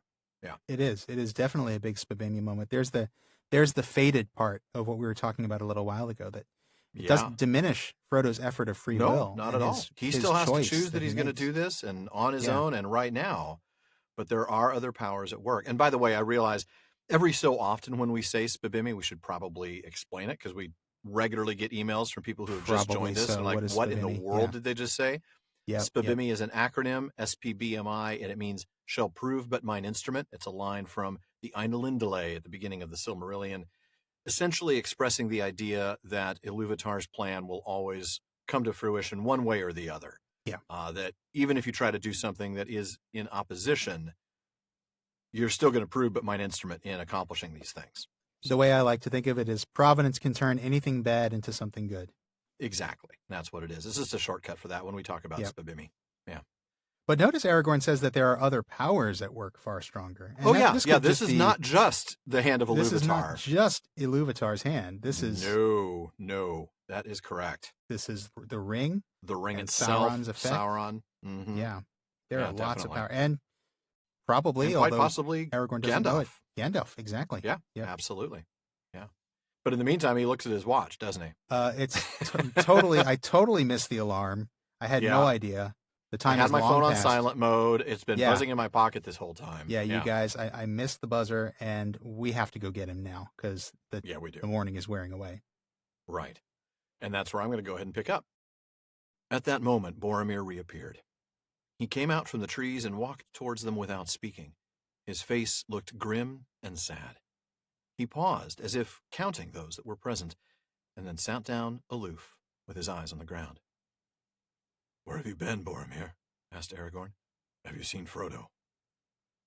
Boromir hesitated for a second. "Yes and no," he answered slowly. "Yes, I found him some way up the hill, and I spoke to him. I urged him to come to Minas Tirith and not to go east. I grew angry, and he left me. He vanished. I've never seen such a thing happen before, though I have heard of it in tales. He must have put the ring on. I could not find him again. I thought he would return to you." "Is that all that you have to say?" said Aragorn, looking hard and not too kindly at Boromir. "Yes," he answered. "I will say no more yet." "This is bad!" cried Sam, jumping up. "I don't know what this man has been up to. Why should Mr. Frodo put the thing on? He didn't ought to have, and if he has, goodness knows what may have happened." "Oh, but he wouldn't keep it on," said Merry. "Not when he had escaped the unwelcome visitor like Bilbo used to." "But where did he go? Where is he?" cried Pippin. "He's been away ages now." "How long is it since you saw Frodo last, Boromir?" asked Aragorn. "Half an hour, maybe," he answered. "Or it might be an hour. I have wandered for some time since. I do not know. I do not know." He put his head in his hands and sat as if bowed with grief. "An hour since he vanished," shouted Sam. "We must try and find him at once. Come on." "Wait a moment," cried Aragorn. "We must divide up into pairs and arrange. Here, hold on. Wait." It was no good. They took no notice of him. Sam had dashed off first. Merry and Pippin had followed and were already disappearing westward into the trees by the shore, shouting, "Frodo! Frodo!" in their clear, high hobbit voices. Legolas and Gimli were running.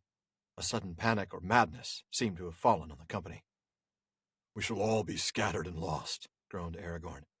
Boromir, I do not know what part you have played in this mischief, but help now. Go after those 2 young hobbits, and guard them at the least, even if you cannot find Frodo. Come back to this spot if you find him, or any traces of him. I shall return soon. This is not good. No, this is unraveling, is the word that comes to mind. Yeah. Yeah. I mean, it starts really when Boromir just comes back. He's looking grim and sad. Yeah, Looks around, counting who's here. 1, 2, really 3, just 4. trying to see if Frodo's come back, basically. Right. And sits down, eyes on the ground. It's like Mm-hmm. he knows he's screwed up, and I mean that in the modern sense. In the very modern sense, that is correct. Mm-hmm. And Aragorn very pointedly asks him, "Yeah, have you seen Frodo?" Boromir's and answer Boromir doesn't answer very pointedly, does he? No, he doesn't. Yes and no, he answered slowly. Hedging a little bit here. Mm-hmm. Yeah. Part of me wonders if this might also be a reference to the invisibility thing. That's exactly what it is. I saw him and then I didn't see him.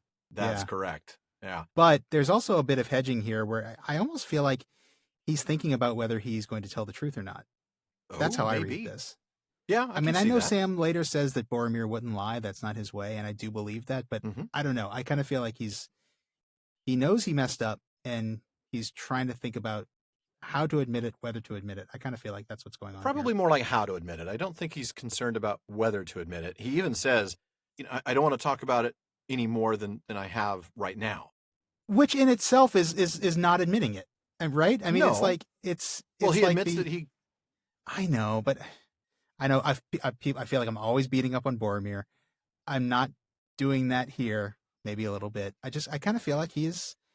It's one of those things where I know he doesn't want to lie, but when you screwed up and you know you screwed up bad. Well, yeah, you really ought to identify the actual things that you screwed up on. And he does, but he really downplays it, doesn't he? Well, I spoke to him. I urged him to come to Minas Tirith, and by urged, I mean manipulated, tried to get him to do my bidding. Yeah, exactly. I grew angry and he left me. By that, I mean I threatened his life and attacked him.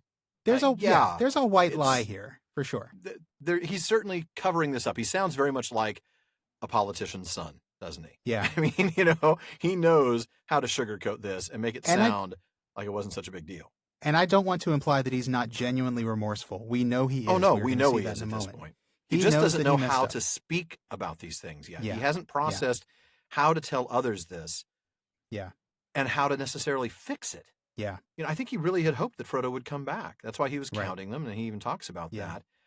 So he was really hoping that would be the case. But yeah, I think that's true. Yeah. So, he goes back and tells the story, like I just said, the sort of whitewashed version. Well, I spoke to him. I grew angry and he left me. Yeah, that's true. But it's a really downplayed version. Yeah, very much so. And then the no, I didn't see him because he put on the ring and became invisible. I thought he'd come back. Yeah.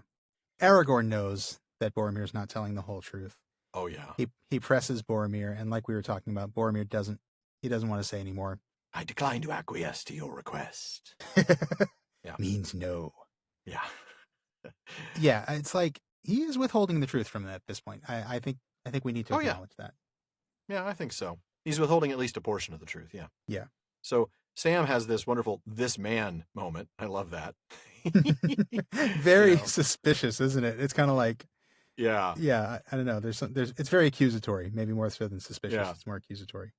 I don't know what this man has been up to. This man, I don't know what you have been up to, right? This is, we talked before about people addressing others in the third part. It's a good point. Yeah. In the third person, and it's sort of troubling here, but yeah. And then, of course, Merry and Pippin's, little brief interlude. Merry says he wouldn't keep it on. Pippin's concerned he's been away for too long, and yeah. So Aragorn asks the natural question, okay, how long ago was it that you actually saw him? Right. And Boromir's not really sure. Half an hour? I didn't set my watch, I didn't happen to look at the time. Yeah. Haven't exactly been in my right mind. No. Not happy about things. Haven't really been thinking about it. Yeah, half an hour, maybe an hour. And he is genuinely remorseful here. Absolutely. I think so. Head in his hands, bowed with grief. He's not faking that. No, he's not faking that at all. And Sam, this is bad. This is really bad. This is bad, yeah. This is really bad. Mm-hmm. We have to go find him. Yeah. And that's when the party begins to disintegrate. Despite Aragorn's plea, we get that amazing phrase, a sudden panic or madness seemed to have fallen on the company. Yeah. Mm-hmm. And it's just chaos. I mean, Sam's yeah. off in one direction, Merry and Pippin following, Legolas and Gimli running off. Aragorn gives Boromir, the one guy who's still standing there, like, go after Merry and Pippin, at least guard them. And I love that.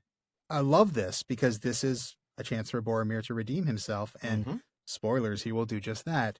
Yeah. But well, it's also a chance for Aragorn to demonstrate leadership.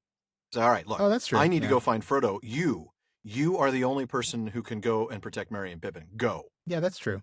And that shakes out nicely with the way Aragorn would have divided the party too, doesn't it?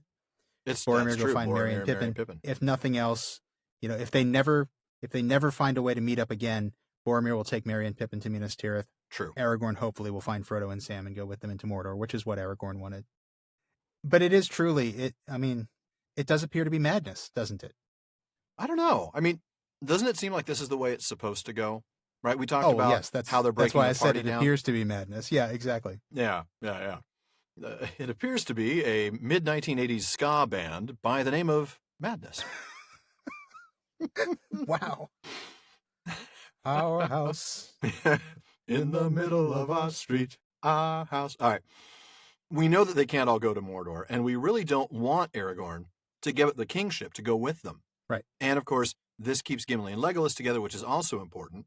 Yep. And then, like I mentioned earlier, Aragorn's order to Boromir to have him follow Merry and Pippin leads directly to that opportunity for Boromir to repent, to be remorseful, and to do the right thing, to make up for that, performing acts in accordance with repentance. Yeah. Yeah, absolutely. And Hammond and Skull pretty much agree with that. Their last annotation in Lord of the Rings, A Reader's Companion, the last annotation for this volume says, madness or fate sending them on their appointed paths. So yeah, I mean, I think this is definitely Spabimi. This is maybe even a kind of inspiration where each person has this idea put into their head that seems chaotic at the time, and yet it puts each one of them where they need to be. We just don't see all the pieces falling into place just yet. No, and we will start to see those pieces fall together beginning next season, but we won't see all of them come together until the season after that. Mm-hmm. True. But that is where I'm going to have you pick up with the pursuit, Aragorn and Sam for the most part here. Okay. Aragorn sprang swiftly away and went in pursuit of Sam. Just as he reached the little lawn among the rowans, he overtook him, toiling uphill, panting and calling, "Frodo!" "Come with me, Sam," he said. "None of us should be alone. There is mischief about. I feel it. I am going to the top, to the seat of Amon Hen, to see what may be seen. And look, it is as my heart guessed. Frodo went this way. Follow me, and keep your eyes open." He sped up the path. Sam did his best, but he could not keep up with Strider the ranger, and soon fell behind. He had not gone far before Aragorn was out of sight ahead. Sam stopped and puffed. Suddenly he clapped his hand to his head. "Whoa, Sam Gamgee," he said aloud. "Your legs are too short, so use your head. Let me see now. Boromir isn't lying, that's not his way. But he hasn't told us everything. Something scared Mr. Frodo badly. He screwed himself up to the point sudden. He made up his mind at last. To go. Where to? Off east. Not without Sam. Yes, even without his Sam. That's hard. Cruel hard." Sam passed his hand over his eyes, brushing away the tears. "Steady, Gamgee," he said. "Think if you can. He can't fly across rivers, and he can't jump waterfalls. He's got no gear, so he's got to get back to the boats. Back to the boats! Back to the boats, Sam, like lightning!" Sam turned and bolted back down the path. He fell and cut his knees. Up he got and ran on. He came to the edge of the lawn of Parth Galen by the shore, where the boats were drawn up out of the water. No one was there. There seemed to be cries in the woods behind, but he did not heed them. He stood gazing for a moment, stock still, gaping. A boat was sliding down the bank all by itself. With a shout, Sam raced across the grass. The boat slipped into the water. "Coming, Mr. Frodo! Coming!" called Sam, and flung himself from the bank, clutching at the departing boat. He missed it by a yard. With a cry and a splash, he fell face downward into deep, swift water. Gurgling, he went under, and the river closed over his curly head. Hmm. Oh man, we're getting so near to the end of this. It's hard to. It's kind of hard to take this. Like, I know. I know. So, starting at the beginning of that passage, Aragorn overtakes Sam, which not a surprise. He's called Strider for a reason. Longshanks. Exactly. Sam's struggling on the hill. He's calling Frodo's name, and Aragorn's like, "Look, come with me. I'm going to go to the seat of Amon Hen. I've got to see some things from there. Maybe we can spot Frodo." And hey, look, Frodo went this way. There, here he is. We're on his path. Yeah. Right. Mm-hmm. Sam, of course, can't keep up because I know. Strider. Come on, Aragorn, you got to know better than that. Yeah. Well, I mean, he does. Of course he knows better, but I mean, he's just in the heat of the moment. He just wants to keep up with Frodo. It's more important, I think, Aragorn realizes, for him to find Frodo. Aragorn knows that Sam can follow him. Yeah. But he needs to find Frodo. Yeah. Yeah. But Sam can't keep up. He stops, and I love this moment, where he's thinking aloud, as he often does. And, he realizes his strength isn't in his legs. It's in his knowledge of his master, isn't it? That is right. That is absolutely right. So he thinks through all this. Yeah, he starts to rationally think his way through this, right? He's problem solving. Boromir's keeping secrets, and clearly Frodo's scared. Mm-hmm. So that means he's made a sudden decision. Well, we know what decision that's going to be. It's going to be to go to the east. Obviously. But that means he's got to go without me. I guess he had no choice, which is interesting. That echoes back to what we saw earlier when Frodo knows that Sam would understand he had no choice. Yeah, that's true. And indeed, we see that Sam has understood he has no choice. Yeah. Frodo knows Sam just as well as Sam knows him. Yes, he does. Yes, he does. Yeah. And here we see this just beautiful moment of Sam's fellowship spoken aloud. He's brushing back tears. And we've talked about how Sam is the emotional heart of the story, and we absolutely get this here. Literally brushing away tears. I know. Yeah, it's a think if you can. It's almost like the Winnie the Pooh, the think. I can see Sam doing that now. Yeah. Tapping his forehead, Yeah. Sitting in his thoughtful spot. I love that. But yeah, he really has to just kind of like piece this together, okay, what's he going to do next? He can't jump the falls. Right. Can't fly across the river. Well, he's going to get a boat, so back to the boats. Right. I mean, there's really only one option. It's the boats. He's got to get across the river, and he can't jump, and he can't fly, so he's got to take the boat. So he starts running back at full speed. Yeah. He falls. He cuts up his knee. He's running on. He's hearing the cries in the woods, but he is just going full speed. He's ignoring all the cries. He's a man on a mission right now. Yeah. That is absolutely right. He's got one thing to do, and he's going to do it right now, and he's going to go full speed ahead. And he gets to the water, and he sees a boat sliding down the bank all by itself. By itself, right, exactly. So, of course, he goes running after it. As if propelled by someone invisible. By some invisible force. Yeah. Or some is this Adam Smith's Frodo. Invisible Hand? Is this the... Exactly like that, yes. Yeah. It's a metaphor for capitalism. Macroeconomics, that's right. Yeah, so he races in, jumps into the river, misses it by about a mile, by a yard, but grabs at the boat, misses, goes underwater, and suddenly, Frodo, man, I love this. This is that fellowship moment. Frodo wants to get away before anybody can stop him. And what does he do? He turns the boat around. Yeah. And he goes and he saves Sam. Well, it's Sam. Sam up. Well, of course, yeah. Of course. I mean, if it's Pippin, I think he lets him drown. I'm kidding. No, he would turn him... Fool of a took. What does he do if it's Gimli or Legolas? That's the real question. Well, if it's Legolas, Legolas just runs across the water like he ran across the top of the snow. He totally would, yeah. And Gimli just sinks. I don't think you can pull Gimli out. But no, anyway. Not at all. But no, he pulls Sam up by his hair out of the water. Yeah, Frodo says, grab my hand, take my hand. My invisible hand. You're invisible. There's Adam Smith's invisible hand. Adam Smith's invisible hand. I love it. And then, so he pulls him up, and then that's where you start reading. That is exactly where I start reading. With a few strokes, Frodo brought the boat back to the bank, and Sam was able to scramble out, wet as a water rat. Frodo took off the ring and stepped ashore again. Of all the confounded nuisances, you are the worst, Sam, he said. Oh, Mr. Frodo, that's hard, said Sam, shivering. That's hard trying to go without me and all. If I hadn't guessed right, where would you be now? Safely on my way. Safely? Said Sam. All alone and without me to help you? I couldn't have borne it. It'd have been the death of me. It would be the death of you to come with me, Sam, said Frodo, and I could not have borne that. Not as certain as being left behind, said Sam. But I am going to Mordor. I know that well enough, Mr. Frodo. Of course you are, and I'm coming with you. Now, Sam, don't hinder me. The others will be coming back at any minute. If they catch me here, I shall have to argue and explain, and I shall never have the heart or the chance to get off. But I must go at once. It's the only way. Of course it is, answered Sam, but not alone. I'm coming too, or neither of us isn't going. I'll knock holes in all the boats first. Frodo actually laughed. A sudden warmth and gladness touched his heart. Leave one, he said. We'll need it. But you can't come like this without your gear or food or anything. I'll just hold on a moment and I'll get my stuff, cried Sam eagerly. It's all ready. I thought we should be off today. He rushed to the camping place, fished out his pack from the pile where Frodo had laid it when he emptied the boat of his companion's goods, grabbed a spare blanket and some extra packages of food, and ran back. So all my plan is spoiled, said Frodo. It is no good trying to escape you. But I'm glad, Sam. I cannot tell you how glad. Come along.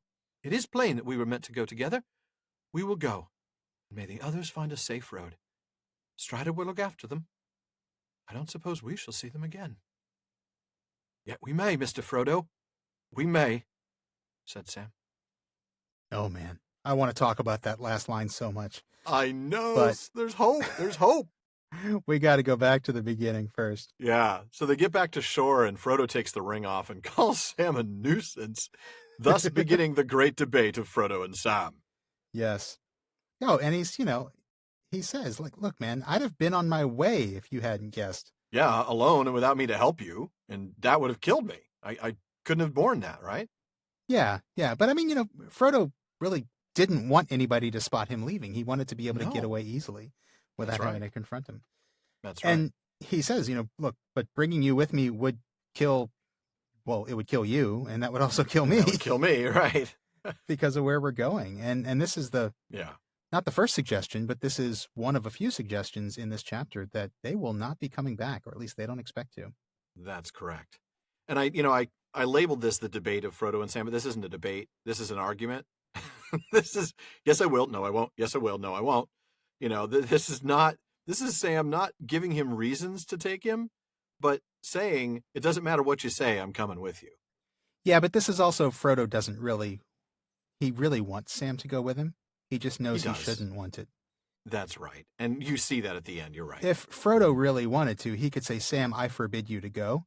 Right. And you kind of think Sam go might home, have actually... Sam.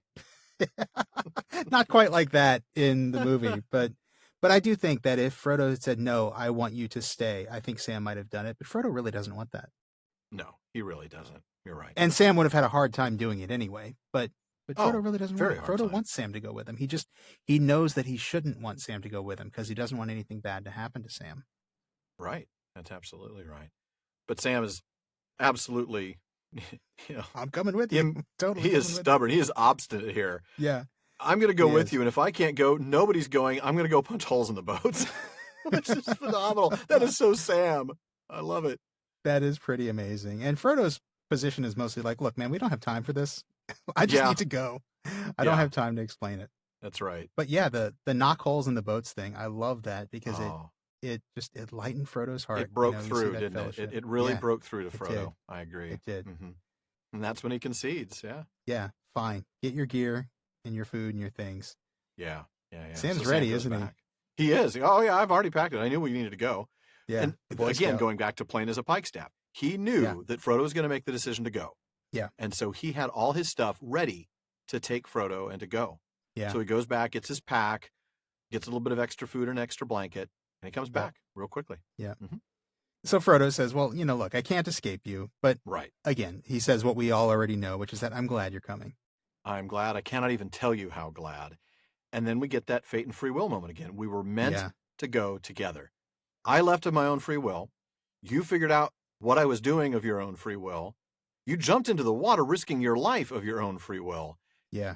But we were fated to do this. But we were meant to be together for this. Yep. Yeah, that's correct. Now, I love this moment because this is a real irony of the chapter title here. This chapter is called The Breaking of the Fellowship. And yes, the Fellowship, which has hitherto not been called the Fellowship. That's right. Yeah, the Fellowship, nay, the company. Yeah, right. Yeah, the Fellowship is breaking, but we're going to see a more tightly bound fellowship of two forming right here, and it's a wonderful moment. There's just a and little we'll bit of see irony the same in the thing title. actually with the other group as well. Yes, we'll see Merry and Pippin form a tighter fellowship, and we'll see Aragorn, Legolas, Gimli, and Aragorn. Absolutely. Yeah. And then Frodo says, "Well, hope the others will be okay. Strider will look after them, but I doubt we'll see them." Wow. I think he's right. I think he is right. I mean, this might sound like despair, but I think he's just being realistic. He knows he's going to Mordor. This is a one-way road. He one-way knows he has no hope of coming back. He's known this from the very beginning. This is a one-way ticket. Yeah. So there's no hope of him coming back. And yet, Sam. Yeah. I love Sam. Still manages to find some, doesn't he? It's a combination of hope and just flat out optimism. Yeah. Really just pure optimism. Yet we may. Not we will. He's not trying to say, oh, of course we will. He's not foolishly, naively claiming that we will see them again. He's saying, but we may. Right. Yeah, it may seem unlikely, but that doesn't mean there's zero chance. Exactly. And that's such an important truth to remember. It goes back to that whole idea of what despair, or when despair is appropriate, right? That line about that despair is for those who see all ends, right? Yeah. As long as there's a question mark there, as long as we don't know what might happen, we have no right to despair. Right. And that's what Sam is saying here, really. It echoes back to that whole idea of, look, I don't care if it's 0.5%, there's a chance. And we may, Mr. Frodo, we may see them. And he's absolutely right. And he's going to hold on to that hope, as he should, as we all should. Spoilers. Spoilers, yes, he will. They will see them again. Well, except for that Boromir man. They won't see him again. But they're going to see Gandalf. That's going to be a nice, pleasant surprise. Yeah. One dead man is replaced by another dead man. One living man is replaced by another living man. Hey, wait a minute. All right. I don't know how I got to the conclusion of letting you read the end of the Fellowship. I don't either, but I didn't say anything because I didn't want you to change it. I know you didn't. I know, and I was all along. I was going to let you do that. Keep that in mind when we get to some of those moments I like. There's a price to pay. I will remember your generosity, and I will expect it again. I'm sure you will. Why don't you go ahead and close out with the last couple paragraphs of the Fellowship of the Ring. All right. So Frodo and Sam set off on the last stage of the quest together. Frodo paddled away from the shore, and the river bore them swiftly away, down the western arm, and past the frowning cliffs of Tall Brandir. The roar of the great falls drew nearer. Even with such help as Sam could give, it was hard work to pass across the current at the southward end of the island and drive the boat eastward towards the far shore. At length they came to land again upon the southern slopes of Aman-Llao. There they found a shelving shore, and they drew the boat out high above the water and hid it as well as they could behind a great boulder. Then, shouldering their burdens, they set off, seeking a path that would bring them over the gray hills of the Aman Muil and down into the land of shadow. I might have a tear in my eye, Sean. I think that's okay. I think I have one too. It's the last stage of the quest now. Yeah. And it is. So let's take a look at it. Frodo paddles away. We know Sam's not great in boats. That's right. He wants nothing to do with boats. That's right. Right. The river starts to take them. Sam has to work Oh, really out of his element here, just so that they can make it all the way across to the east shore before they go over the falls to the south. Yeah. And I love the way it's written, too. Even with such help as Sam could give. In other words, there's which is not help, much, but it's not. But it's just enough, apparently. Yeah. That's right. That's right. And then they land at the southern end of the slopes of Aman-Llao. And it's a shelving shore. They draw the boat out. They hide it, of course, because they know Gollum still after them. They know he's probably going to follow them. That's right. And then they shoulder their burdens, and they look for a path over the Emyn Muil to Mordor. And that's it. That is it. That's and the folks, fellowship. It's time to shoulder your burdens and set off. We have some very important updates, as well as Barlaman's bag coming your way in just a minute. And even when that's done, the talk continues all night long and even all hiatus long at the Prancing Pony. That's right. We've always got lots of discussion happening in our social media spaces. Folks, you know, at our common room on Facebook, you're going to find questions, comments, corrections, and more on every episode. Mm-hmm. You'll also get updates from us throughout the week. Just look for the Prancing Pony Podcast on Facebook and click the like and follow buttons. And now we have another common room over on Reddit. You can find some really great discussions there at r/PrancingPonyPod.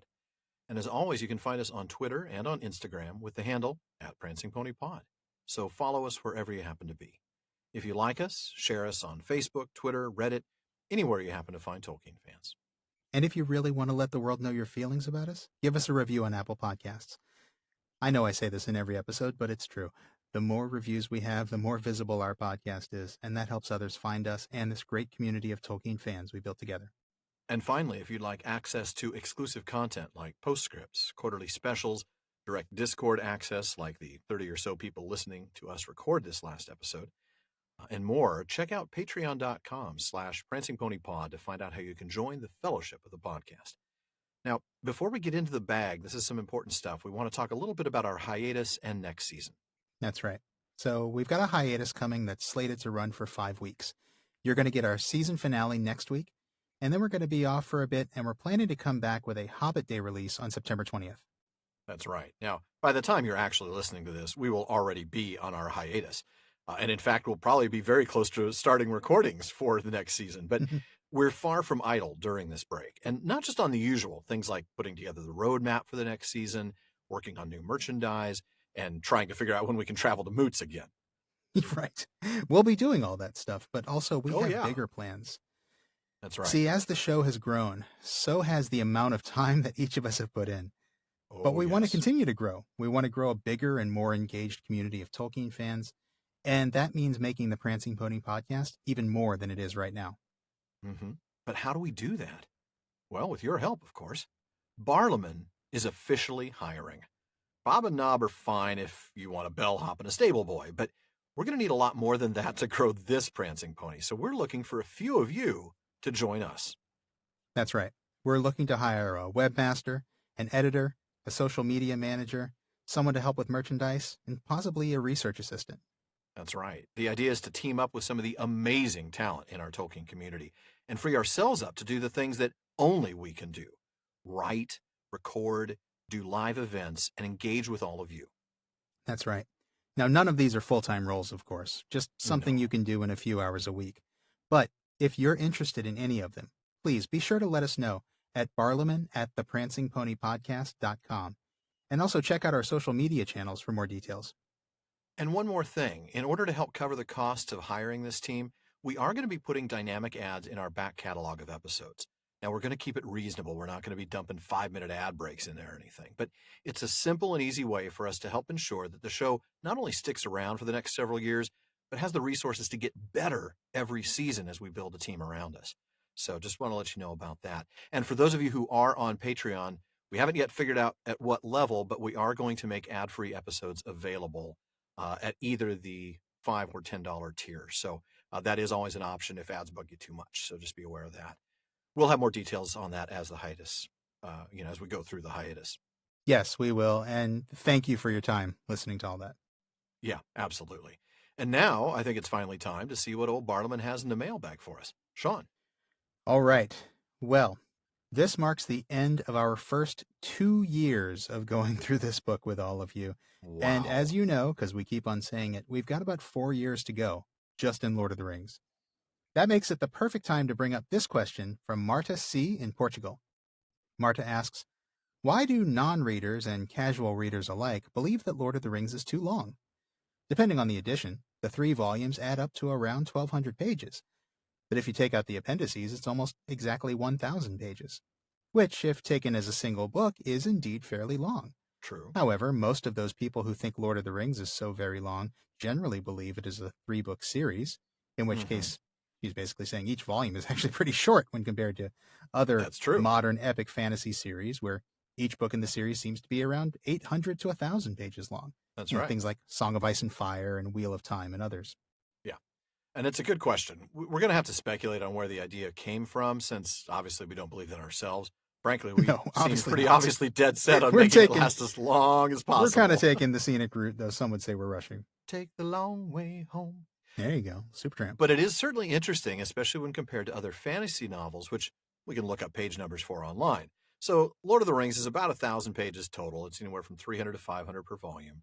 Yep. Wheel of Time, the lengths vary, but the shortest ones are 600 to 700 pages per volume. Yep. And then A Song of Ice and Fire, George R.R. Martin's series, is pushing 1,000 pages per volume, and there are 5 volumes out so far. That's right. And I've read a lot of those books, and those are kind of the page counts I remember. I haven't read all of the Wheel of Time books, but I've read all the Song of Ice and Fire books so far, and that's about right. And I do remember those being long volumes, and they feel like long volumes at times. Oh, yeah. And there are a lot of them. I always felt that those books, even when I was enjoying them, I always felt like they were much longer and not as cohesive as Lord of the Rings. Right. But I have to admit, I don't know that I've heard too many fantasy fans complain about the length of Lord of the Rings. Yeah. If anything, I think this is probably coming more from the people that Tom Shippey calls the literati.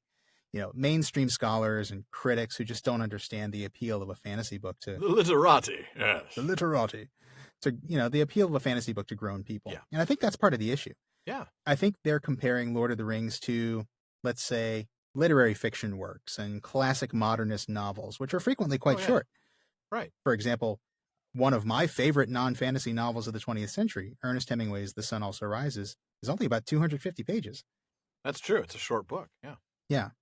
But it's not just length either. I mean, you can look at something like James Joyce's Ulysses, which is arguably like the classic modernist novel. And it's like one of those classic examples of the literati saying, why aren't you people reading this instead of Tolkien? That book... I can answer that question. Hey, I've read Ulysses and I like it. I know. I know a lot of people don't. But the truth is, it is longer than any single volume in Lord of the Rings. I mean, the edition I have is 800 pages. Easily. Oh, my goodness. Yeah. I think it has less to do with length, and I think it has more to do with the fact that the literati are just confused as to why grown adults like us would want to read 1,000 pages about hobbits and elves. Let alone spend years and years doing a podcast about it. Right, exactly. Yeah. I think it's not just the length. I think it's the length combined with the subject matter. And maybe it goes back to that conversation we've had a couple of times earlier this season about Lord of the Rings being viewed as childish. And maybe they figure, well, it's a kid's book. It should be a couple of 100 pages, Yeah. But I don't know. That's my thoughts on it. What do you think? Well, I do think that's the key right there. It's the content. I mean, nobody really criticizes The Hobbit for being long, partly because it's not. True. But in comparison to The Lord of the Rings, the literati, well, why would any self-respecting reader endure 1,000 pages about a bunch of made-up races in a made-up world with a made-up history, talking about a made-up language? Right. Of course, that rather misses the point, but... that's exactly why we endure it, because that's exactly there's right. so much cool made-up stuff there. I know. Read on fairy stories, recovery, escape, consolation. That's exactly why we read it. But yeah, exactly. I think that is the combination of those two things, because Yeah. certainly, as you pointed out, fantasy fans don't complain about the length of The Lord of the Rings. Not from what I've seen. Yeah, I agree. Now, before one of our listeners tells us this, it's my understanding that the publishing industry tends to care more about word counts than page counts. Well, yeah, because you can always change the font size and the margins. Yeah, and exactly. Stuff like that. Yeah. Page counts depend so much on how the book is printed. So it might be even more useful to look at word counts. And we've actually found a pretty cool website that we'll put up on our show notes about this. But according to a website that we found, Lord of the Rings is about 481,000 words total. Wow. That is longer than the longest Song of Ice and Fire novel, which, according to the site, was A Storm of Swords, which is 424,000 words. Okay. But it's well behind like some classic works of literature that your teachers actually wanted you to read, like Les Miserables, which is like 531,000 words. Oh, my goodness. I think I'll just watch the play instead. Or like War and Peace, which is like 561,000 words. Wow. So shorter than some of those famously long works, but like about 4 times as long as Jane Austen's Sense and Sensibility. Well, yeah. So I don't know. I mean, these things vary so much. I just think this goes back to what we were saying. I think it's just people are wondering, like, why would you spend so much time reading that? But with all that said, go check out our website, look for the link to that page, and compare the length of Lord of the Rings with your other favorite books. There you go.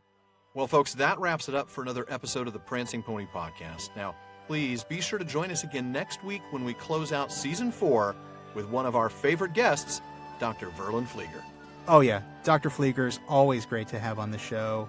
We have recorded that episode already, and it was so much fun. Absolutely did not disappoint. Not at all. You folks are going to love it. Absolutely.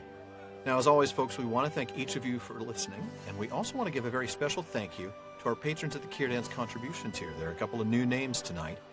We'll start with James in Virginia, Tamsin in Minnesota, Chad in Texas, Lance in New Jersey, Paul in Colorado, Jerry in Texas, Bruce in California, Mario in Utah, Seth in Texas, Ella in California, Joseph in Texas, Kathy in North Carolina, Rose in Colorado, and Lori from Washington.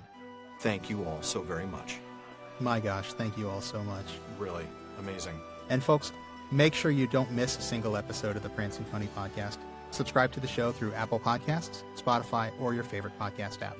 And one last thing as always, don't forget to send your questions, comments, and most of all, your predictions for what happens in Book 3 to Barliman at theprancingponypodcast.com. That should be fun. Gollum catches up to Frodo and Sam, kills them both, and takes the ring and becomes the new Dark Lord. There you go. That's what my money's on. Fair enough. Folks, we are going to spend our hiatus retraining Barliman on our service level agreements with the mail. That's right. But we'll get back to you as soon as we can, and your question or comment may be featured on an upcoming show. Well, folks, this has been far too short a time, both this episode and this season, to spend among such excellent and admirable listeners. But until next time. Farewell, friends.